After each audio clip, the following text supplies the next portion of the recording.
At 9:30 p.m. on April 14th, 1912, the radio room of the Titanic received an urgent message from another ship that they were headed towards an ice field. The message was ignored. About an hour later, another ship sent another message warning of icebergs along their path.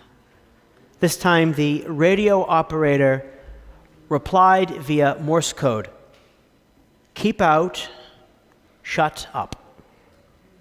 If they had heeded those messages and the captain had made a course correction, disaster would have been avoided. We are in the fourth and the final week of our message series called Just That, Course Correction. Over the past 4 weeks, we've been talking about the shifts we need so that we can avoid icebergs and stay on course for heaven. If the Titanic had heeded the messages and at least slowed down, or even better, changed course, 1,517 lives would not have been lost, and probably all of us, we wouldn't even have heard of the Titanic.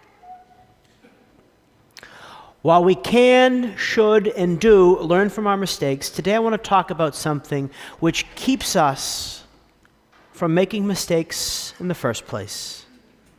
And that is the way others help us make course corrections and the way that we help others make course corrections too.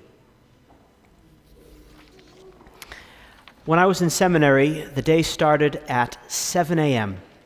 We had morning prayer, which was followed by Mass. I never really considered myself a math guy, but I got really good at calculating to the minute how late I could stay in bed and then still make it down to the chapel on time. Usually I made it, but maybe sometimes I was a little late, and then maybe some other times the person leading the prayer started a little early, so it looked like I was a little late. After I was late a few too many times, Father Riley, who was the Dean of Men, he pulled me aside. Now, Father Riley didn't say that I should just be on time, but rather, he said it would be good for me. He didn't say I had to, but he said it would be good for me if I were 20 or 30 minutes early every morning. I begrudged him for it. But you know something? Very quickly, those 20, those 30 minutes, that became the best prayer of my day. Okay, there was another time. I realized that if I could, and the way the rhythm of the seminary worked was we would typically have Mass or prayers, and then it would be followed by a meal. So you'd pray, and then you'd eat. So it occurred to me that if I was the first one out of chapel, I'd be the first one in line to eat. And I got good at this, perhaps too good, because one day Father Barber, who was the head spiritual director, positioned himself by the door so that he could intercept me as I zipped out. Here's what he said. Father Barber said, "Gerald, I notice that you are usually the first out of the chapel, and you're always the first in line for meals." I could see where this was going. So I tried to diffuse the situation in a lighthearted way, and I said, "Yes, but only so that the selfish people don't take everything." Father Barber did not laugh. Father Barber was a chaplain with the Marines, and he said that in the military there was the custom of the officers eating last. And he said to me, he said, "Gerald, you are going to be ordained soon. Is that the example you want to set?" So I started making it a point not to be the first out, but the last out, and then waiting patiently in line. And there was always enough food. Throughout the Bible, God sends prophets to his people to call them to make the course corrections that keep them from running into danger. And that prophetic mission continues today each time someone calls or challenges us to do better. When the person who's inviting us to make the course correction cares about us, it's easier. But admittedly, that is not always the case. So regardless of who it is who invites us to make a course correction, there was one thing probably above all else that is necessary if we're to heed it. And that is humility. And maybe humility was the biggest thing that they lacked on the Titanic. The owner of the ship is said to have remarked before they set sail, "Not even God could sink this ship." Humility is the recognition that you have limitations. It's the recognition that you're not perfect, and it's the recognition that there will always be things that you need to learn or hear. Today the church celebrates the great feast of Pentecost. It is today, 50 days after Easter and 10 days after the Ascension, that the promised Holy Spirit descended from heaven on Mary and the apostles. And the descent of the Holy Spirit was accompanied by external signs.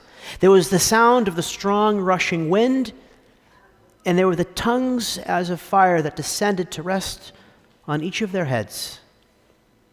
But more important than the external signs was the inward reality of what happened, namely, that they were filled with the Holy Spirit. And filled with the Holy Spirit, they received his inspirations and then were empowered to share the good news throughout the whole world. A part of sharing the good news is calling back people who have strayed or are straying from their course. For you and me, this means listening to the voice of the Holy Spirit that whispers in our hearts and then responding to the calls he gives.